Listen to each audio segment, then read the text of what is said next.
Yun, what's up sa inyo mga kalapatid? So, ngayon i-update ko kayo sa loft natin guys, no?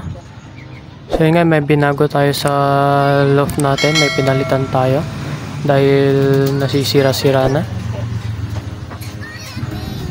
So, bago ko sa inyo ipapakita guys, i-update ko muna kayo dito sa mga breeders natin.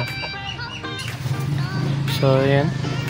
I-update ko nga kayo dito sa brown natin guys, no? So yun nga, kaitlog niya lang ng isa.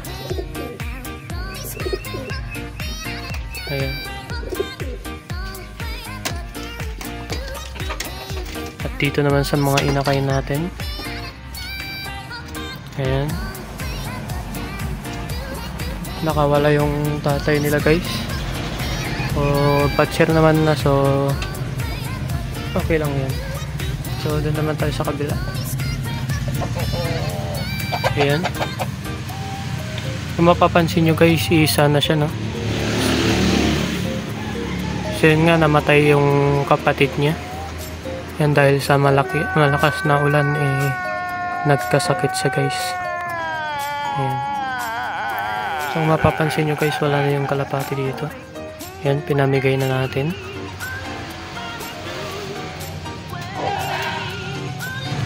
Yun nga, na ito lang yung mga update natin sa mga breeders natin. So doon na tayo sa loft natin guys. So yun nga, ito yung loft natin. So mapapansin nyo, wala na dito guys dahil nagpalitada sila.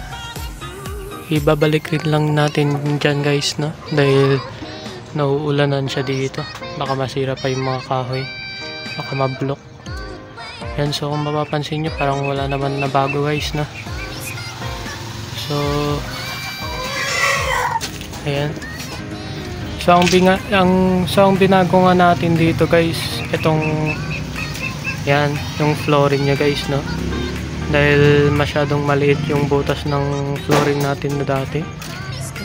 Naiipon yung mga dumi nila. Kaya pinalitan natin ng mas malawak. Yan. So, ito yung mga ibon natin.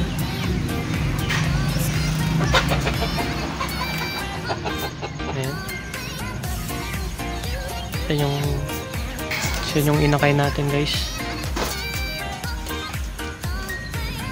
So, meron pa. So, ito nga pala yung binago natin dito sa trapdoor natin. Itong landing board nila. Ayan, dahil nasira na guys, no? Hindi natin binago tong top door nito dahil okay pa naman guys. Ayan.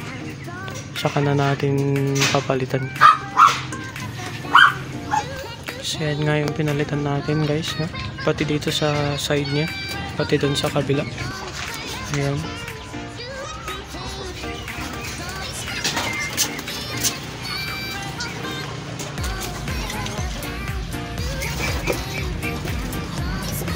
Yan na. So yan, update sa bago nating ibon. Yan na siya. Binunutan na natin guys, no?